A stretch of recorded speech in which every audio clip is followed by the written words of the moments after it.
471 2 hari yang lalu. Setelah James Gu mengajukan pertanyaan, dia tidak mendapat jawaban dari Ricky Mo, tetapi teleponnya langsung ditutup oleh Ricky Mo. James Gu memegang ponselnya dan melihatnya, dia menghela napas, temperamennya ini. Setelah Ricky Mo menutup teleponnya, dia langsung menelepon Amanda Mu. Teleponnya terhubung dan berbunyi sekali, kemudian terdengar bunyi yang mengatakan bahwa telepon sedang tidak berada di daerah jangkauan. Ricky Mo menelepon beberapa kali berturut-turut. Dia menelepon dan memanggil Donnie masuk. Donnie datang dengan cepat, "Tuan muda, ada apa?" "Pesan tiket pesawat." Setelah Ricky Mo selesai mengatakannya, kemudian dia mengangkat tangan untuk membatalkannya. "Tidak, siapkan pesawat pribadi." Setelah selesai mengatakannya, dia berdiri, mengambil mantelnya dan berjalan keluar. Donnie melihat wajahnya sangat serius, dia menduga bahwa mungkin telah terjadi sesuatu yang serius jadi dia tidak terlalu banyak bertanya, dia hanya berkata dengan hormat, "Aku pergi mengaturnya dulu." Ricky Mo meninggalkan perusahaan dan langsung pulang. Dia mengemas kopernya dan keluar dari kamar dan melihat Joanna Mo melihatnya dan bertanya kepadanya, "Kamu mau pergi kemana?" Joanna Mo sudah beberapa hari tidak bertemu dengan Amanda Mu, dia tahu jika bawa koper maka akan pergi ke tempat yang jauh. Ricky Mo menarik gagang kopernya dan sedikit menunduk untuk melihat Joanna Mo, "Pergi mencari ibumu." Suaranya terdengar tenang dan dingin yang hanya dimiliki oleh orang dewasa. Joanna Mo menarik ujung bajunya dan berkata dengan suara yang rendah, "Aku juga ingin pergi." "Kamu tidak boleh pergi, terlalu jauh." Ricky Mo tidak melepaskan tangannya, dia hanya menjelaskannya secara ringan. "Tapi aku merindukan ibu, kamu merindukannya maka kamu pergi mencarinya, aku juga ingin pergi mencarinya." Jarang-jarang Joanna Mo mengungkapkan pikirannya dengan begitu jelas. Ricky Mo tertegun tapi tidak menunjukkannya dengan jelas, "Aku tidak mengatakan aku merindukannya." Joanna Mo marah, dia melipat kedua tangan kecilnya berbalik membelakanginya. Dia sekarang tidak peduli apakah Ricky Mo merindukan Amanda Mu atau bukan, dia hanya tahu bahwa Ricky Mo tidak mau membawanya pergi mencari ibunya. Ricky Mo menariknya ke depannya dan mengatakan kepadanya, "Kamu tunggu kami di rumah." Suaranya tenang dan terdengar seperti ketika melakukan pertemuan di perusahaan, tapi jika dilihat dengan teliti maka akan terlihat alisnya yang menenangkan yang membuktikan dia berbicara dengan sabar kepada Joanna Mo. Meskipun Joanna Mo tidak rela, tapi dia tetap mengangguk, "Baiklah." Ricky Mo membawa orang untuk naik pesawat pribadinya dan pergi mencari Amanda Mu. Meskipun tujuan utama James Gu adalah mencari Lucy Sen tapi dia adalah direktur media Sengding saat ini, jika dia tidak di sana maka tentu saja ada bawahannya yang mengurus pekerjaannya. Anggota kru semuanya berasal dari media Sengding dan sekarang dia mau ke sana maka dia akan pergi dengan identitasnya sebagai presiden direktur media Sengding, dia hanya bisa membawa bawahannya untuk pergi bersamanya. Dia dan Ricky Mo datang ke desa kecil dalam selang waktu yang tidak jauh berbeda. Setelah turun dari pesawat, Ricky Mo langsung menuju ke desa itu meskipun hari sudah malam. Ketika sampai di desa kecil itu adalah sore hari berikutnya. Situasi di desa tidak separah yang diberitakan di dalam internet tapi tidak begitu bagus juga. Karena rumah-rumah di desa dibangun di atas gunung maka ada banyak rumah yang bersandar pada gunung. Jika terjadi longsor maka batu dan lumpur yang mengalir ke bawah, juga air akan langsung mengalir ke beberapa rumah yang bersandar di gunung, rumah akan rusak parah dan akan ada korban jiwa. Sedangkan rumah yang lebih jauh dari gunung, meskipun terpengaruh tapi dampaknya tidak banyak dan pada dasarnya bisa diabaikan. Dan grup kru Lucy Sen tinggal lebih jauh dari gunung maka pada dasarnya mereka baik-baik saja. Hanya saja, karena menara sinyal dibangun di puncak gunung maka tanah longsor menghancurkan menara sinyal sehingga telepon tidak bisa digunakan karena tidak ada sinyal dan orang juga tidak bisa menghubunginya maka dia juga tidak punya cara untuk menghubungi orang lain. Ketika Lucy Sen melihat Ricky Mo, matanya melotot tidak percaya, "Bos besar. Mengapa Ricky Mo ke sini?" Pada saat ini Ricky Mo tidak ada waktu untuk mempedulikan orang lain, wajahnya yang tegang berjalan ke depan Lucy Sen dan bertanya, "Apakah Amanda Mu pernah menghubungimu?" Lucy Sen mengangguk, "Iya." Setelah Ricky Mo mendengarnya, matanya terlihat bersinar, memegang kedua lengan Lucy Sen dan bertanya dengan cemas, "Kapan?" Dua hari yang lalu. Lucy Sen terkejut melihat reaksi Ricky Mo dan katanya sedikit tergagap. Ricky Mo menghabiskan waktu seharian untuk datang ke desa ini dan Amanda Mu datang 2 hari sebelumnya, dia seharusnya sudah tiba di sini. Ekspresi wajahnya sedikit berubah dan berbalik untuk pergi. Lucy Sen merasa ada yang tidak beres, dia buru-buru mengejarnya dan bertanya, "Bos besar, apa yang terjadi sebenarnya?" Dia teringat bahwa Amanda Mu mengatakan akan datang mengunjunginya, ekspresi wajahnya langsung berubah dan bertanya, "Amanda, apakah dia datang mencariku?" Ricky Mo berbalik dan menatapnya, nadanya tenang, dia berangkat 2 hari sebelumnya. Wajah Lucy Sen menjadi pucat, "Apakah kamu akan pergi mencarinya?" "Aku akan pergi juga. Kamu tunggu James Gu di sini." Ricky Mo membuat keputusan untuknya dengan dingin dan tidak memberi Lucy Sen kesempatan untuk membantahnya, dia pergi setelah mengatakannya. Lucy Sen juga tahu jika mau mencari orang di tempat seperti ini, Ricky Mo jauh lebih baik darinya. Meskipun dia keluar, mungkin dia hanya membuat repot saja, maka dia hanya bisa menunggu James Gu di desa. Namun, meskipun Ricky Mo datang sendiri mencarinya, Lucy Sen juga masih tetap khawatir.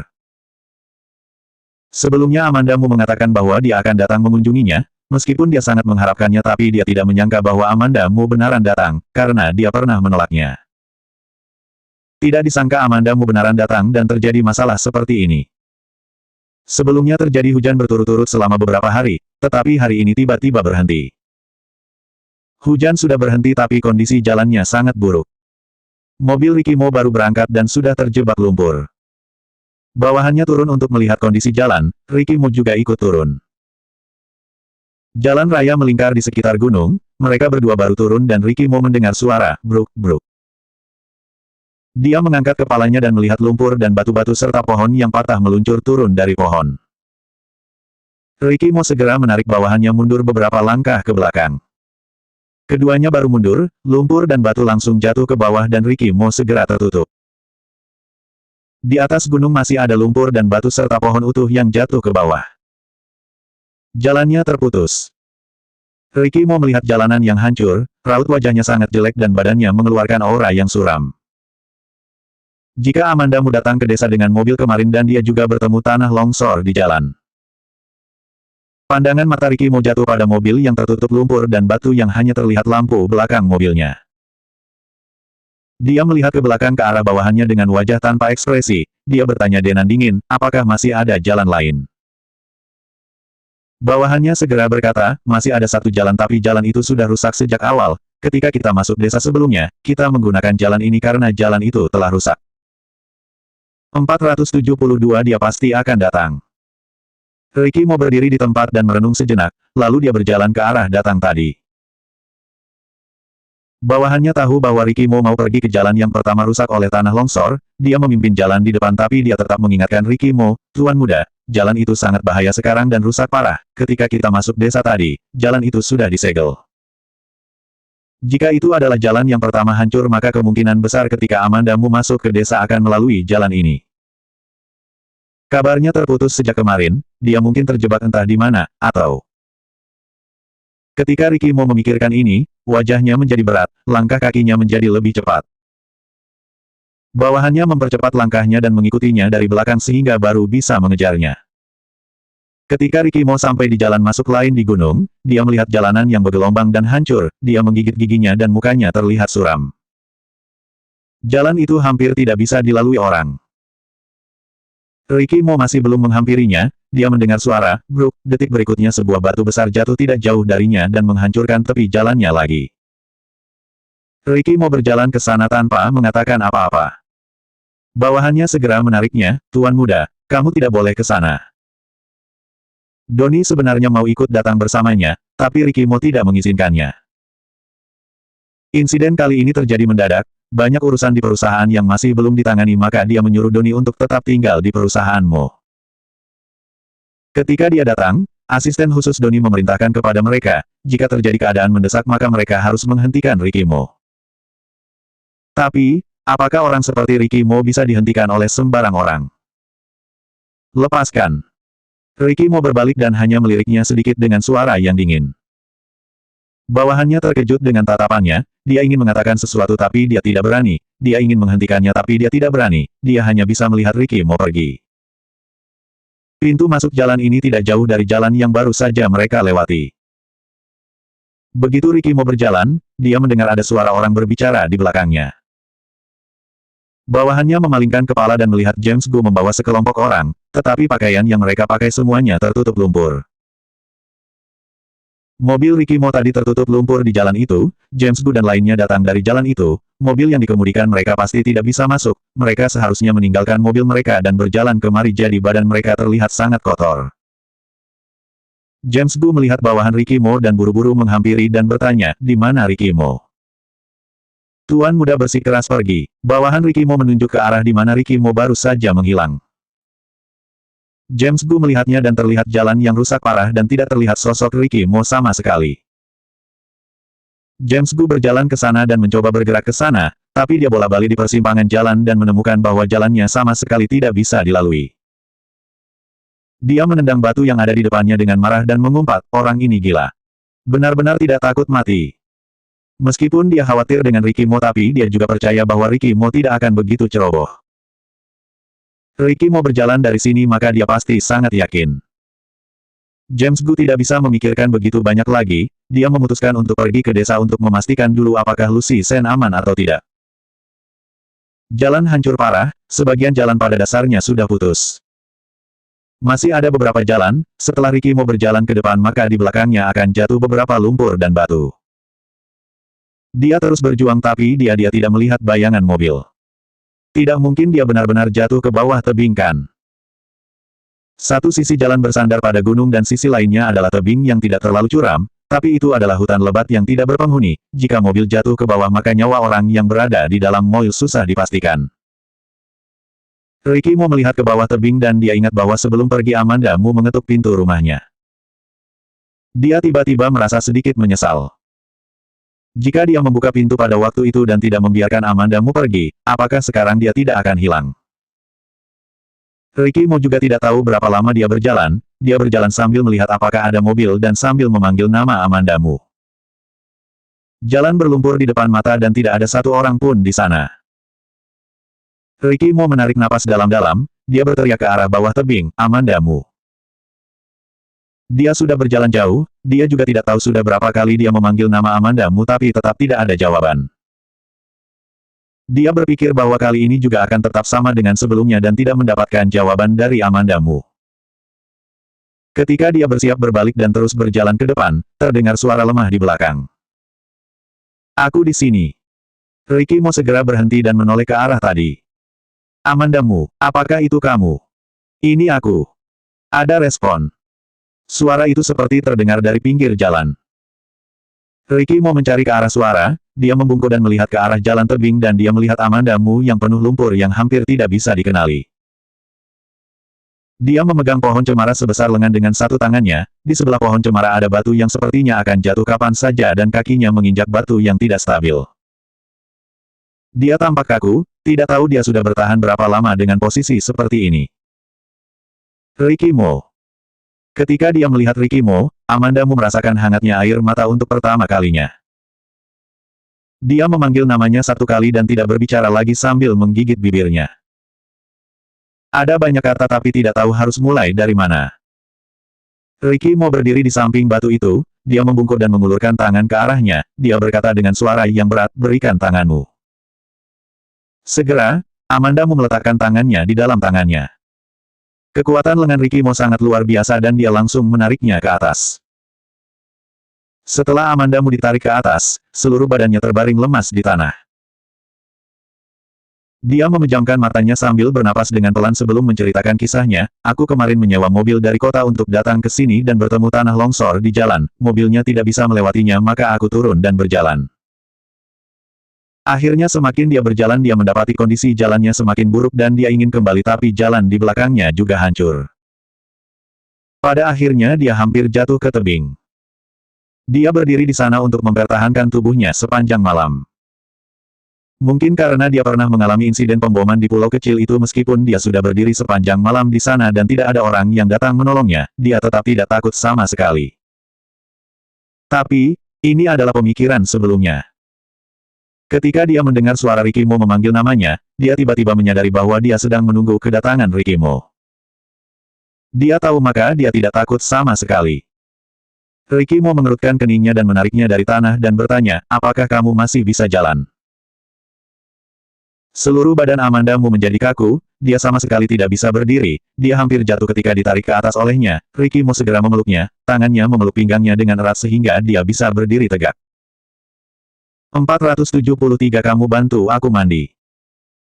Amanda Mu bersandar di dalam pelukan Ricky Mo, satu lengannya terkulai lemah di samping, lengan lainnya nyaris tidak terangkat dan meraih sudut bajunya. Meskipun badan Ricky Mo penuh lumpur tapi Amanda Mu tetap tidak bisa menahan dirinya untuk menyusut di dalam pelukannya. Hatinya merasa tenang. Ricky Mo tidak mengatakan kata-kata yang tidak enak didengar dan membiarkannya berada di dalam pelukannya, dia juga tidak mendorongnya. Setelah beberapa detik, Amanda Mu baru berkata, bisa jalan tapi aku perlu istirahat sebentar. Badannya terlalu kaku, dia perlu bergerak sedikit baru bisa jalan. Setelah Ricky Mo mendengarnya, dia menunduk untuk menatapnya. Amanda Mu juga menatapnya, dia menekuk bibirnya dan tersenyum padanya. Dia tidak pernah melihat senyum yang begitu lembut sebelumnya. Ricky Mo mengencangkan alisnya, dia mengulurkan tangan untuk menyentuh dahi Amanda Mu. Tangannya baru diletakkan di dahi Amanda Mu tapi dia segera menarik tangannya karena panas dahinya. Dia menyentuh dahi Amanda Mu untuk mencoba suhunya, kemudian dia menyentuh dahinya sendiri untuk merasakan suhunya, dia berkata dengan tenang, kamu demam. Benarkah? Amanda Mu berkata dan mengulurkan tangan untuk menyentuh dahinya, pantasan aku merasa panas. Suaranya sudah sangat lemah, dia menyandarkan kepalanya di dalam pelukan Ricky Mo dan tidak ada tenaga sama sekali. Ricky Mo mengerutkan keningnya dan tidak pernah melepaskannya. Dia memegang Amanda Mu dengan satu tangan dan berkata, berdiri dengan kuat.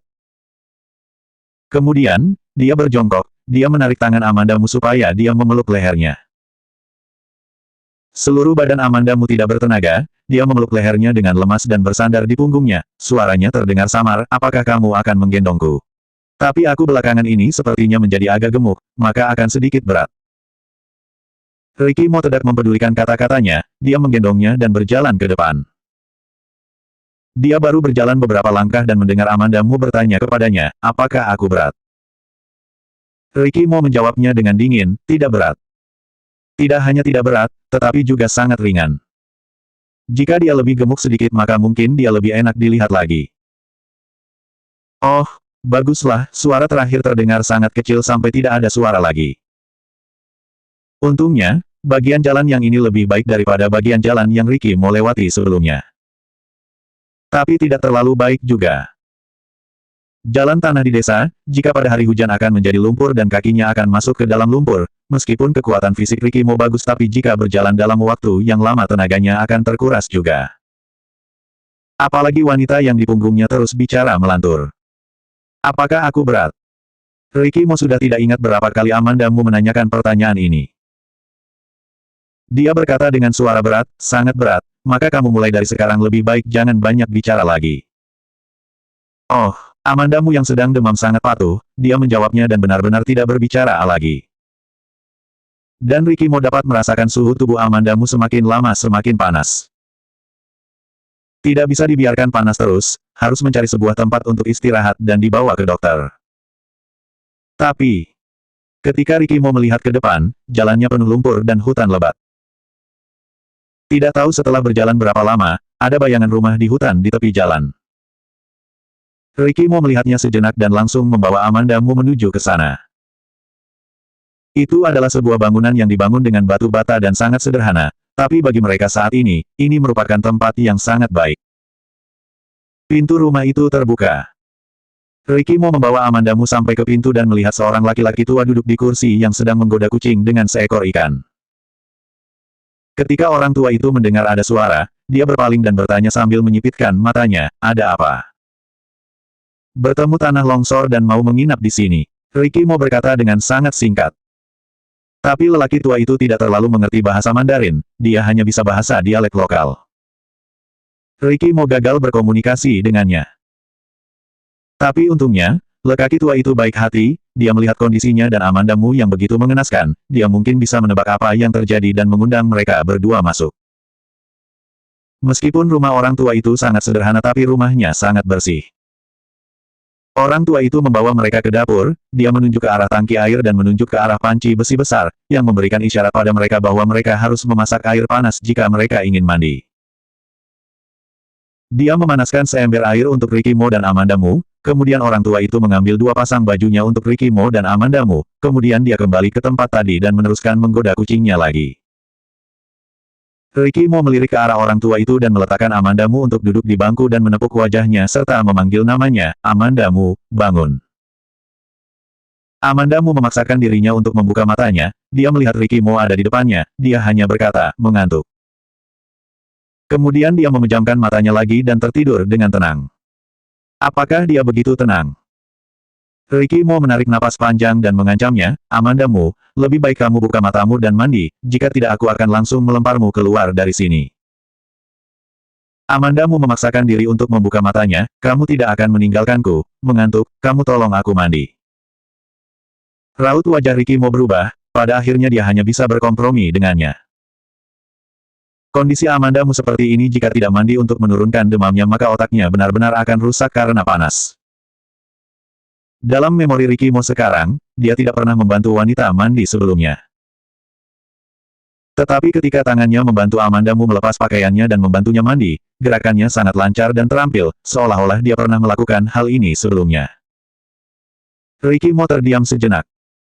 Pesona apa yang dimiliki oleh wanita ini, sehingga dia melakukan hal ini untuknya sebelumnya. Lumpur di badannya berangsur-angsur hilang dan tubuh putihnya sedikit demi sedikit mulai kelihatan. Kulitnya sangat putih sehingga sedikit menyilaukan mata. Ricky Mo merasakan api dalam dirinya mulai naik, dia mengerutkan kening dan memalingkan mukanya tapi sentuhan di tangannya sangat jelas. Dia bahkan bisa bereaksi ketika menghadapi wanita yang sedang demam tinggi. Ricky Mo menggigit giginya sampai selesai memandikannya, dia melirik pakaian yang dibawakan oleh orang tua itu, dia melepas jaketnya tanpa suara dan memberikan ke meja yang ada di dalam untuk Amanda Mu. Tidak terlalu banyak hujan sepanjang jalan ini, jaketnya penuh lumpur tapi kemejanya masih bersih. Dia membawa Amanda Mu ke kamar dan dia sendiri keluar buru-buru untuk mandi air dingin, kemudian dia mencuci Amanda Mu dan mengeringkannya di kamar. Dia tidak bisa mencuci pakaian dengan tangan tapi dia masih bisa menghilangkan lumpur yang ada di baju. Kamar yang diberikan orang tua itu kepada mereka ada di lantai 2, karena kakinya tidak leluasa maka dia sendiri tinggal di lantai 1. Setelah Ricky Mo membawa Amanda Mu masuk ke dalam kamar dan keluar, dia melihat orang tua itu yang sedang naik tangga dengan memegang pegangan tangan. Tangan orang tua itu memegang handuk basah, tangan lainnya memegang sebotol anggur. Ricky Mo menemukan bahwa orang tua itu sedikit pincang. Dia turun ke tangga dan berjalan ke depan orang tua itu untuk mengambil barangnya, terima kasih. Orang tua itu berbicara dengan pelan, ambil ini untuk menurunkan demam istrimu, cuaca seperti ini tidak bisa pergi ke dokter. Kali ini, Ricky Mo samar-samar memahami beberapa bahasa dialek lokalnya. Dia menjawabnya dengan ringan, iya. Orang tua itu mengangguk dan turun lagi. Kucing mengikuti di belakangnya. 474 tidak ada yang bisa dilihat. Ricky Mo memegang arak putih dan handuk yang diberikan orang tua itu dan kembali ke kamar. Ketika dia masuk, Amanda Mu tidak tahu sudah bangun sejak kapan dan duduk di tempat tidur dengan linglung. Wajahnya agak merah karena demam, dia mengerutkan keningnya dan matanya seperti berkabut. Ricky Mo masuk, dia mengerutkan keningnya dengan kencang sebelum mengenalinya sambil menyipitkan matanya. Ketika dia mendekat, Amanda Mu berkata, kamu pergi kemana? Nada suaranya sedikit lambat dan terdengar sedikit menyedihkan. Ricky Mo duduk di sebelah tempat tidur, badan Amanda Mu hanya memakai kemejanya saja, begitu dia menunduk, dia bisa melihat kakinya yang putih dan mulus. Dia benar-benar linglung karena demam. Ricky Mo menarik selimut untuk menutupinya dan berkata dengan dingin, berbaringlah. Amanda Mu menyunggingkan mulutnya dan menolaknya, tidak. Dia sekarang sudah menjadi sedikit kurang sadar karena panas demamnya, mana mungkin dia akan memperdulikan perkataan Ricky Mo, dia hanya merasa dia sangat galak dan dia tidak akan menurutinya. Ricky Mo melihatnya sekilas, dia seolah-olah bisa melihat apa yang dia pikirkan, dia perlahan-lahan mengerutkan keningnya dan suaranya sedikit melembut dan mengulanginya sekali lagi, berbaringlah. Oh, Amanda Mu mendengarkannya dengan patuh kali ini. Tapi sekarang dia tidak bisa membedakan situasinya, ketika dia mendengar perkataan Ricky Mo, dia langsung menjatuhkan diri ke belakang. Untung saja, Ricky Mo meraihnya dengan cepat. Badannya lemas karena demam, Ricky Mo memapa bahunya dan meletakkan ke tempat tidur dengan lembut. Dia mengulurkan tangan untuk menyentuh dahinya dan itu sangat panas. Ricky Mo membuka tutup arak putih itu dan melihatnya sebentar dan dia meletakkannya kembali. Arak putih bisa mendinginkan badan tapi lebih baik jarang menggunakannya. Ricky Mo meletakkan handuk basah di dahi Amanda Mu dan merapikan sudut selimutnya dan dia berbalik dan turun ke lantai bawah. Orang tua itu duduk di pintu sambil memeluk kucing, tangannya memegang pipa rokok yang panjang dan bersiap memasukkan beberapa lembar tembakau dan menyalakannya. Dia mengisap tembakau yang ditanamnya sendiri dan belum diproses dan bau tembakau itu sangat tajam dan menusuk. Alis Ricky Mo bergerak sedikit dan berjalan ke depan orang tua itu. Orang tua itu menyodorkan pipa rokok itu kepadanya, isaplah. Ricky Mo berkata dengan ringan, tidak usah. Bagaimana keadaan istrimu? Orang itu hanya asal tanya saja, dia sangat menikmati rokoknya. Ekspresi Ricky Mo tidak berubah, tidak apa-apa. Oh, kalian adalah orang kota, buat apa datang ke sini? Orang tua itu mengetuk pipa rokoknya dan menatapnya. Ricky Mo menjawabnya dengan sangat sederhana, ada urusan. Mungkin orang tua itu bisa melihat bahwa Ricky Mo bukan orang yang suka berbicara, dia juga tidak bertanya terlalu banyak dan dia mulai memperhatikan Ricky Mo. Pria yang ada di depannya sangat tinggi, alisnya dalam dan jantan, meskipun dia mengenakan pakaian yang kasar juga tidak bisa menyembunyikan harismanya, dengan sekali lihat bisa tahu bahwa dia bukan orang biasa. Ketika Amanda Mu bangun, dia melihat sekelilingnya gelap. Dia mengedipkan matanya untuk menyesuaikan kondisi matanya dan dia baru melihat perabot di dalam kamar ini. Langit-langit di atas kepalanya bukan langit-langit yang dia lihat setiap hari ketika dia bangun tetapi dari kayu solid dan genteng berwarna biru. Tidak ada barang dekorasi di kamar ini, dia berbaring di tempat tidur dan hanya melihat sebuah benda yang mirip lemari dan di dalam kamar tercium bau kayu yang lembab. Setelah indranya kembali, dia baru sadar bahwa di dahinya masih ada handuk. Handuk itu sudah setengah kering karena panas tubuhnya. Dia ingat bahwa sepertinya Ricky Mo datang menyelamatkannya. Amanda Mu segera berguling dan bangun, kepalanya sedikit pusing, dia terdiam selama beberapa detik sebelum turun dari tempat tidur dan berjalan menuju pintu. Ketika dia membuka pintu kamar, dia melihat tangga dan terdengar suara orang tua yang di bawah dan ada juga suara pria muda. Amanda Mu berdiri di pintu dan mendengarkan sebentar dan menemukan bahwa orang tua itu berbicara panjang dan pemuda itu hanya menanggapinya dengan singkat. Meskipun dia hanya menanggapinya dengan sederhana tapi Amanda Mu bisa mendengar bahwa itu adalah suara Ricky Mo. Dia merasa sangat gembira dan ingin turun ke bawah.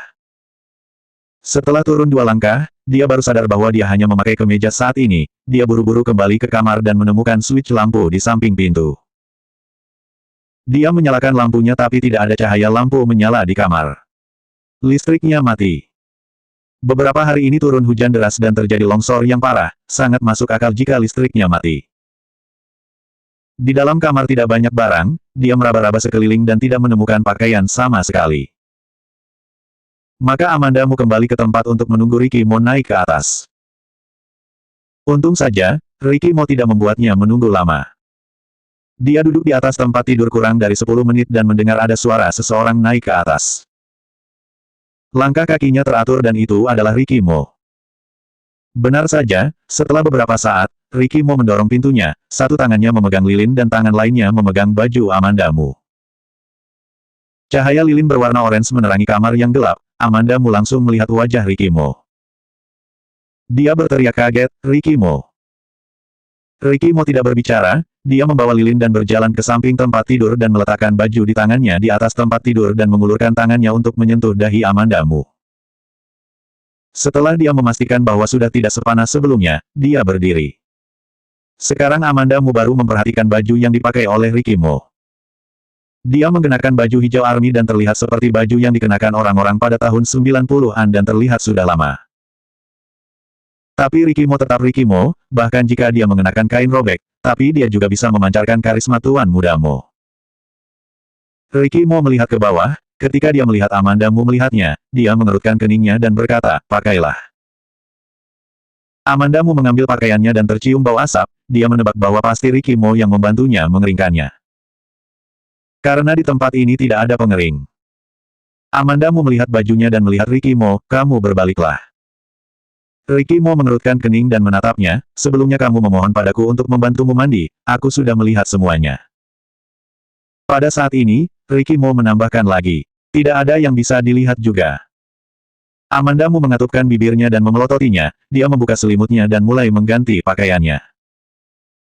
Dan Ricky Mo benar-benar melihatnya berganti pakaian, dia bahkan tidak memalingkan pandangannya. Amandamu merasa suhu tubuhnya yang baru saja turun naik lagi. Setelah Ricky Mo memperhatikannya mengganti pakaiannya, mukanya merasa panas seperti dibakar api. Amandamu merasa, tidak peduli apa yang terjadi pada ingatan seseorang, ketika merasa malu tetap saja akan malu. Dia berbalik dan turun dari tempat tidur, dia menantangnya, kamu harus bertanggung jawab karena telah melihatnya. Ricky Mo mendengus dingin, karena kamu, aku sekarang terjebak di tempat seperti ini, bukankah kamu harus bertanggung jawab juga? Apakah kamu tahu jika aku berada sehari lebih lama di sini maka berapa banyak pekerjaan di perusahaanmu yang akan tertumpuk? Rasa tersentuh di hati Amandamu langsung hilang karena kata-katanya. Dia menggertakkan giginya dan nada bicaranya tidak begitu bagus, jika seperti itu kamu jangan datang. Kenapa kamu datang? 475 berubah berarti kalah. Ricky Mo jelas kesal dengan nada bicara Amandamu, meskipun cahaya lilin sedikit redup, tapi jarak mereka berdua begitu dekat, Amandamu masih bisa melihat dengan jelas bahwa wajah Ricky Mo berubah. Keduanya saling bertatapan untuk sementara waktu. Ricky Mo mundur ke belakang dan berkata duluan, karena Joanna. Amandamu merasa kesal dan tersenyum, Joanna masih kecil, kamu bisa mencarikan ibu tiri yang lembut, baik dan cantik untuknya, lagi pula kamu tidak suka padaku, biarkan saja aku menghilang, jika tidak ketika aku kembali nanti, aku akan merebut hak asuh Joanna denganmu. Ricky Mo tidak segera berbicara dan suasana di kamar kembali terasa hening. Amandamu barusan mengatakannya dengan gembira dan saat ini dia menjadi sedikit gelisah. Ricky Mo tiba-tiba meniup lilinnya, dia tidak bisa melihat wajah Ricky Mo di kegelapan, tapi dia bisa merasa tekanan udara rendah dari tubuhnya. Detik berikutnya, terdengar suaranya dalam kegelapan, Amandamu, aku memberimu kesempatan untuk mengatur kembali bahasamu. Amandamu mengepalkan tangannya, dia mengatupkan mulutnya dan berkata, aku lapar. Dia tidak menjawab pertanyaan Ricky Mo secara langsung dan ini bisa dianggap kalah. Ricky Mo tidak bicara lagi, dia berbalik dan berjalan keluar. Amandamu segera mengikutinya. Tidak tahu apakah mata Ricky Mo memiliki fungsi untuk melihat dalam kegelapan, dia berjalan dengan cepat ke depan sedangkan Amandamu hanya bisa mengikutinya dengan langkah yang pelan. Dia hampir saja jatuh ketika turun dari tangga. Ah! Dia baru berteriak dan langsung merasa bahwa sebuah lengan datang ke arahnya dan melingkar di pinggangnya. Amandamu langsung meraih tangan Ricky Mo dengan cepat dan memegangnya dengan erat.